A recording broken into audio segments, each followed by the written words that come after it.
Renaud. Bonjour Françoise. On est à Andenne.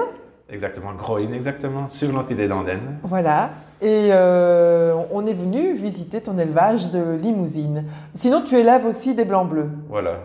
Donc, depuis combien de temps élèves-tu des limousines? Nous avons acheté les premières en 2007. Donc, Tu peux nous raconter un peu l'histoire, justement? Comment est arrivée ta première limousine?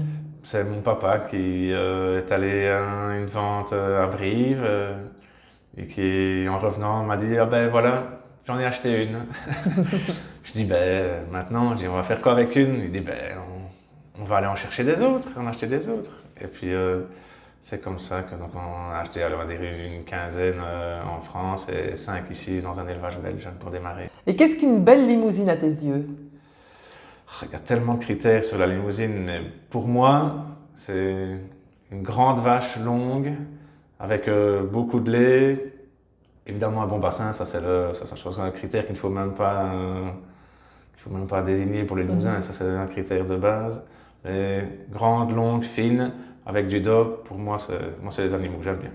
Et aujourd'hui, pour toi, dans la sélection, entre un critère de plus, c'est le sans corne. Voilà. Donc tu t'es lancé vraiment… À 100% dans le sans corne. Nous sommes deuxième, on va dire, c'est la première version de sans corne, mais au deuxième taureau homozygote sans corne qu'on utilise sur la ferme. Donc j'ai écorné mes dernières femelles en 2019. Depuis, on n'écorne plus de femelles limousines. Et ici, l'âge au premier vélage est de… Je vise 35 mois. Donc, quand je regarde mon petit tableau Excel, c'est que j'arrive.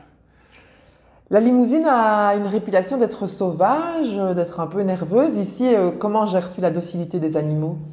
Bon, moi personnellement, je ne fais pas beaucoup d'efforts pour qu'elles deviennent plus dociles. C'est un élevage fort nature, on a quand même beaucoup de choses à faire, donc on essaie de passer le moins de temps possible dans les animaux, étant tout seul. Mais pour moi, il y a 3 critères de base pour avoir des limousines plus dociles. Il y a une partie génétique, mais il y a aussi beaucoup justement la présence de l'éleveur dans ces animaux, chose que je ne fais pas trop.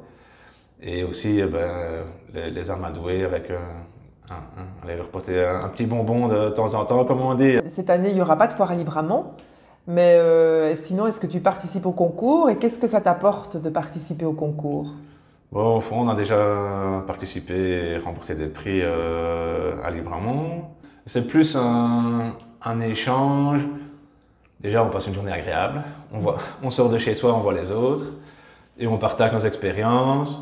De temps en temps, ça peut permettre une vente ou un achat. Donc, allez, moi je vois ça plus comme du relationnel et comme ça, et apprendre les uns des autres. Évidemment, c'est clair qu'on est très content si on fait des prix, c'est valorisant, mais je vois plus ça comme des journées d'échange. Et ici, quels sont les débouchés pour la viande, enfin pour les animaux? Tout ce qui est broutard, souvent ça, je les commercialise aux alentours de 350 kilos.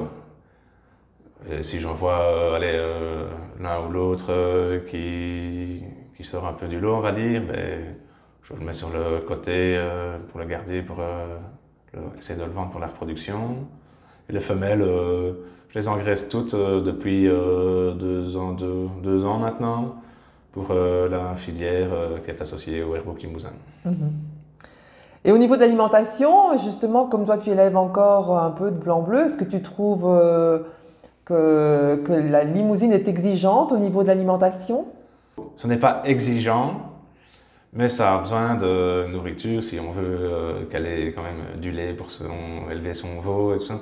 C'est quand même, enfin, la base de l'élevage de limousine, c'est d'avoir des petits veaux qui grandissent très bien. Si on va avoir des veaux qui grandissent très bien, il faut avoir des mamans qui élèvent très bien. Voilà.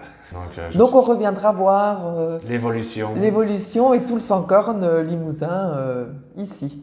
Merci beaucoup pour ta visite. Et à bientôt. À bientôt.